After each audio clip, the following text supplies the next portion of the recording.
आज मैं तुम लोगों को फ्री फायर के हर एक स्टाइल की ड्रैग टेक्निक सिखाने वाला हूँ, जिसे हर एक बड़े बड़े प्लेयर्स यूज तो करते हैं बट बताता कोई नहीं। चाहे बंदा मिड रेंज पे हो, लॉन्ग रेंज पे हो या शॉर्ट रेंज पे हो, चाहे बंदा मूवमेंट कर रहा हो या नूब वॉक कर रहा हो, तुम्हारी गोली फायर होने की तुरंत बाद ऑटोमेटिक हेड पे लॉक हो जाएगी। ये मेरी गारंटी है। अगर नहीं हुआ तो कमेंट में गाली देके जाना।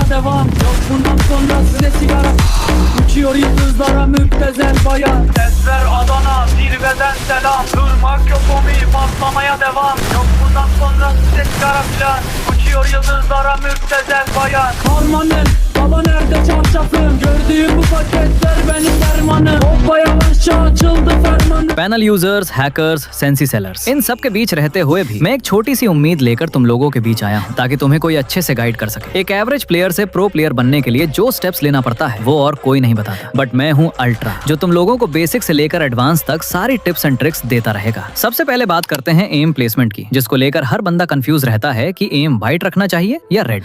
देखो, ये व्हाइट रेड वाले चक्कर में मत पड़ो, सीधा सिंपल भाषा में समझ लो। जब बंदा लॉन्ग रेंज पे हो, एम उसकी बॉडी पे रखने की ट्राई करो। जब बंदा मिड रेंज पे हो, एम चेस्ट के आसपास रखने की ट्राई करो। और जब बंदा बिल्कुल शॉर्ट रेंज पे हो, एम हेड के आसपास रखने की ट्राई करो। ट्राई करने को इसलिए बोल रहा हूँ क्योंकि मुझे भी पता है और तुम्हें भी पता है, जब फाइट होती है तो कोई भी खड़ा नहीं रहता, दोनों तरफ मूवमेंट चल रही होती है, जिसके कारण परफेक्ट तरीके से एम प्लेसमेंट नहीं हो पाता। लेकिन इसके लिए भी मेरे पास एक सॉल्यूशन है। क्या? जब तुम एम प्लेसमेंट करते हो, सेम टाइम पे जॉयस्टिक को भी ट्रैक करके रखो। और इसको भी ट्रैक करने का एक सही तरीका है। एनिमी जिस डायरेक्शन में मूव कर रहा है, जॉयस्टिक को भी उसी डायरेक्शन में ट्रैक करो। एनिमी लेफ्ट जा रहा है, जॉयस्टिक लेफ्ट। एनिमी राइट जा रहा है, जॉयस्टिक राइट। इससे तुम्हारा एम और कैरेक्टर एक पल के लिए स्टेबल हो जाता है, जिसके कारण हेडशॉट लगने के चांसेस और भी ज्यादा बढ़ जाते हैं। बट अगर तुम्हें ड्रैग स्टाइल की कुछ सीक्रेट टेक्निक्स के बारे में ही नहीं पता, तो जितना मर्जी एम प्लेसमेंट कर लो, हेडशॉट तुम्हारा फिर भी नहीं लगने वाला। खाओ माँ कसम।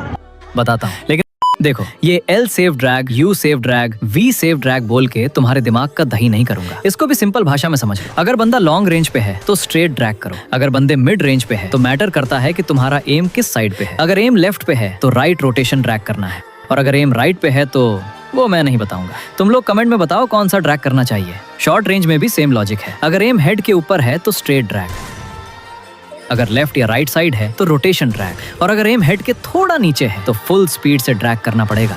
तो यहाँ तक तो समझ गए होंगे। अब आते हैं तुम लोगों के कमेंट्स पे।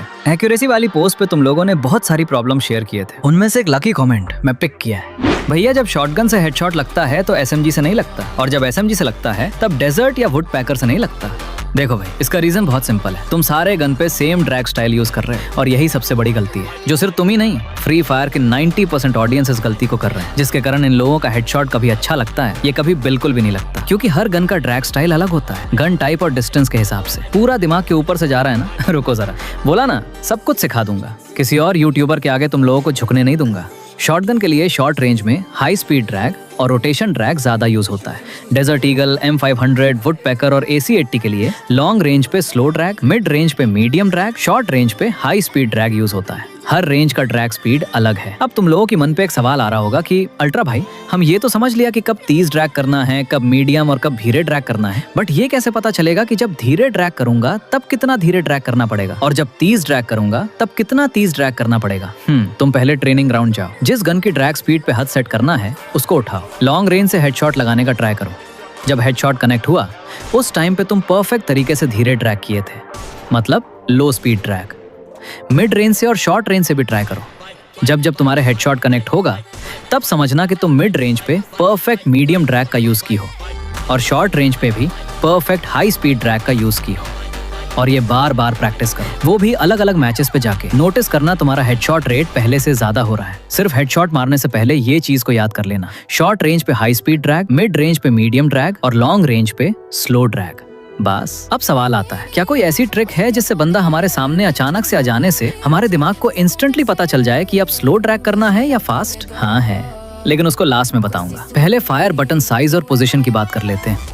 फायर बटन का साइज अपने थंब के हिसाब से रखो, लेकिन अगर एग्जैक्ट नंबर बोलूं तो 25 से 45 के बीच रख सकते हो। और अगर HUD पे हाथ सेट हो गया है तो पोजीशन बार बार मत बदलो। अब वक्त आ गया है उस ट्रिक को रिवील करने का। ट्रिक ये है, इस वीडियो को सेव करके रखो और जब भी गेम ओपन करो एक बार इस वीडियो को देख लिया करो। ज्यादा नहीं, कम से कम अगर तुम और 1 से 2 बार इस वीडियो को देख लोगे ना भाई, तुम्हारे लॉन्ग टर्म मेमोरी के अंदर ये सारे इंपॉर्टेंट टिप्स सेव हो जाएगा। जब भी गेम खेलोगे तब जो जो चीजें मैंने बताई हैं वो तुम्हारे दिमाग में चलती रहेंगी और जब मैच में जाओगे ऑटोमेटिकली उन्हें फॉलो करने लगोगे और तब एक्यूरेसी भी ऑटोमेटिकली इंप्रूव होने लगेंगे। और हाँ, अगर तुमने अभी भी अपने लिए बेस्ट सेंसी फाइंड नहीं किया है तो राइट वाले वीडियो पे क्लिक करो और अगर डिवाइस का लैग फिक्स करना चाहते हो तो लेफ्ट वाले वीडियो पे क्लिक करो। मैं मिलता हूँ किसी और दिन किसी और खतरनाक वीडियो के साथ।